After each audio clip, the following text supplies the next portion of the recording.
Hi, boys and girls.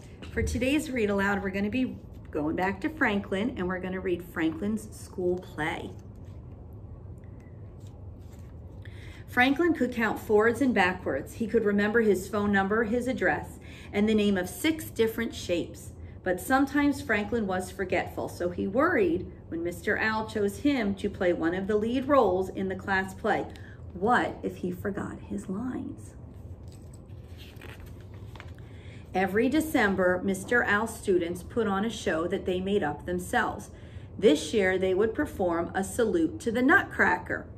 Franklin had seen the Nutcracker ballet with his parents, and he listened to the music at home.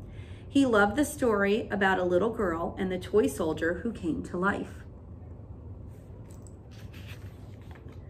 Franklin had a big part to learn. At home, he said his lines over and over again.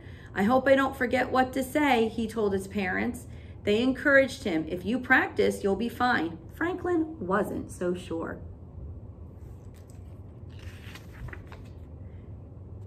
The week before the show, there was a flurry of activity in the classroom. Everyone had an important job to do. Goose studied her lines. Beaver practiced her ballet steps. The musicians learned their songs. "Lovely, lovely," said Mr. Owl. Raccoon was in charge of building the sets. His team had already cut, glued, painted, and decorated most of the scenery.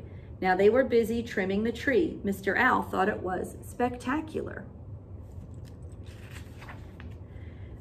Bear was the costume designer. He and his friends created wonderful costumes with bits of this and that.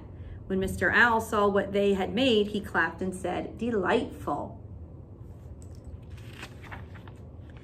The cast practiced speaking loudly and clearly. Badger was the stage manager, so he prompted the players when they couldn't remember their lines. "That's great," said Mr. Owl, "but where is Franklin?" Raccoon pointed to the art supply cabinet. Franklin peeked out. "I need a quiet place to learn my lines," he said. "I get to the middle and then I forget." "Let's work on them together," suggested Mr. Owl. By the end of the day, Franklin could say his lines without missing a word. "Bravo," said Mr. Owl. It was the day before the show. The programs were printed and the seats were set up. For the first time, the students would practice on stage. Mr. Owl directed everyone to their places. Rabbit thumped his feet in excitement. "Quiet, please," said Mr. Owl. "Curtain time." Franklin went over his lines in his head.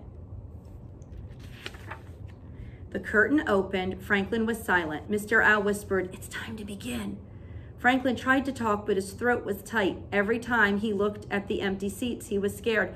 "Psst," said Badger, "I'll tell you what to say." But Badger didn't need a prompter. He remembered the lines. He just couldn't say them out loud.